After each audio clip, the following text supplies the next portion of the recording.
ओम श्री सद्गुरुदेव भगवान की जय। जय श्री राधे श्याम। अपने लक्ष्य का निर्णय करना कि वास्तव में मैं क्या चाहता हूँ। साधक जब ध्यान, भजन, कीर्तन आदि कुछ भी करता रहे, पर जब तक वह अपने लक्ष्य का निर्णय नहीं कर लेता, तब तक उसकी वास्तविक साधना आरंभ नहीं होती। लक्ष्य का निर्णय हो जाने पर साधक लक्ष्य को प्राप्त किए बिना लक्ष्य के सिवाय दूसरी जगह ठहर ही नहीं सकता। लक्ष्य का निर्णय जितना दृढ़ होगा, उतनी ही शीघ्रता से उसकी प्राप्ति होगी। उसके निर्णय में जितनी ढिलाई होगी, उसकी प्राप्ति भी उतनी ही देरी से होगी। इसलिए साधक को सबसे पहले गंभीरता पूर्वक यह विचार करना है कि भगवान ने मुझे मनुष्य क्यों और किस लिए बनाया। गहरा विचार करने पर पता लगेगा कि किसी बहुत बड़े प्रयोजन की सिद्धि के लिए ही यह मनुष्य शरीर मिला है। सांसारिक पदार्थों के भोग और संग्रह के लिए मनुष्य शरीर नहीं मिला है। सुख भोग तो पशु पक्षी आदि मानवेतर योनियों में भी मिल सकता है। मनुष्य शरीर तो उस सर्वोपरि तत्व को प्राप्त करने के लिए मिला है। इसे प्राप्त करने पर कुछ भी करना, जानना और पाना शेष नहीं रहता। इस विषय में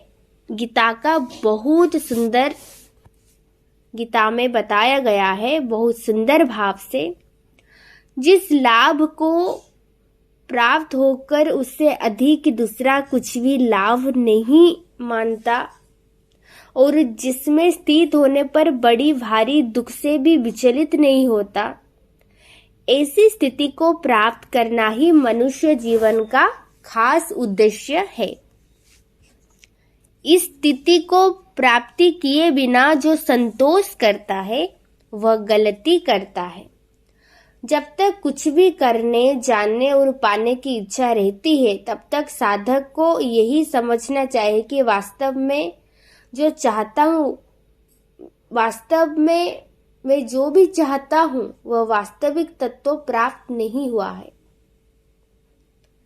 जैसे बद्रीनारायण जाते समय मनुष्य रास्ते में किसी जगह ठहरता है तो वहां भोजन कर लेता है, सो लेता है और अन्य आवश्यक काम कर लेता है, पर वहां अपना डेरा नहीं लगा लेता। जगह अच्छी है, जलवायु भी अच्छी है, सुविधा भी है, ऐसा विचार करके वह वहां रह नहीं जाता। यदि रह जाता है तो वास्तव में उसे बद्रीनारायण जाना ही नहीं है। इसी प्रकार संसार की जितनी भी अवस्थाएं हैं, वे सब रास्ते की है। साधक उनमें से कहीं भी ठहर नहीं सकता, अटक नहीं सकता। उसे तो अपने एकमात्र लक्ष्य परमात्मा की ओर जाना है। एकमात्र लक्ष्य है परमात्मा, वहीं पे ही जाना है। जहां कुछ भी करना, जानना और पाना शेष नहीं रहता, साधक को तो वहीं पहुंचना है। सच्चा साधक लक्ष्य को प्राप्त किए बिना चैन आराम से नहीं बैठ सकता। संसार में धन मिल गया तो क्या हो गया, मान बढ़ाई मिल गई तो क्या हो गया, सुख आराम मिल गया तो क्या हो गया। कारण कि ये सांसारिक धन, मान बढ़ाई, सुख आराम आदि सबसे बढ़कर नहीं है। सबसे बढ़कर जो वस्तु है वह नहीं मिली तो क्या मिला, अर्थात कुछ नहीं मिला। आराम से खा लिया, पी लिया, सो लिया, ये सब पशु जो होते, पशुओं के ही योग्य है। ये सब काम पशु भी करते हैं, विवेकी मनुष्य का योग्य नहीं है। मनुष्य शरीर की महिमा इसी बात को लेकर है कि यह सबसे अधिक अनंत हो सकता है। मनुष्य शरीर देवताओं के लिए भी दुर्लभ है। देवताओं के पास भोगों की भरमार है, पर वे भी मनुष्य शरीर की प्राप्ति चाहते हैं। सांसारिक भोग मनुष्य को सुखी नहीं कर सकते।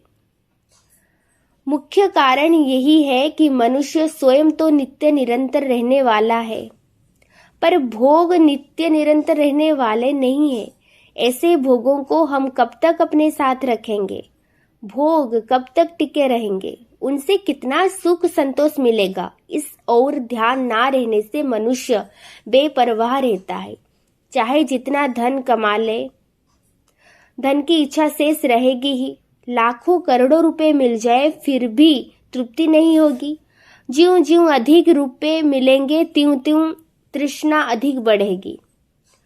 तृष्णा अधिक बढ़ने पर झूठ, कपट, चोरी, बेईमानी, ठगी, विश्वासघात आदि अनेक दोष आते जाएंगे, जिससे और अधिक पतन होगा। बिल्कुल सही बात है। नाशवान पदार्थों को सदा अपने साथ रख नहीं सकते और सदा उनके साथ रह नहीं सकते। एक दिन सबको छोड़ना ही पड़ेगा। अतः बिगड़ने और बिछड़ने वाले वस्तुओं को लेकर कौन सा बड़ा काम किया? निर्वाह मात्र का प्रबंध तो भगवान की ओर से जीव मात्र के लिए ही है। अतः इसके लिए चिंता करने की आवश्यकता नहीं। आवश्यकता वास्तविक तत्व को प्राप्त करने की ही है। उसकी प्राप्ति में सांसारिक भोग और संग्रह की कामना ही महान बाधक है। वास्तविक तत्व को प्राप्त किए बिना चैन से रहना बड़े ही दुख की बात है। मनुष्य कभी धन चाहता है, कभी मान बढ़ाई चाहता है, कभी निरोगता चाहता है, कभी आराम चाहता है, पर वास्तव में यह उसकी चाह नहीं है।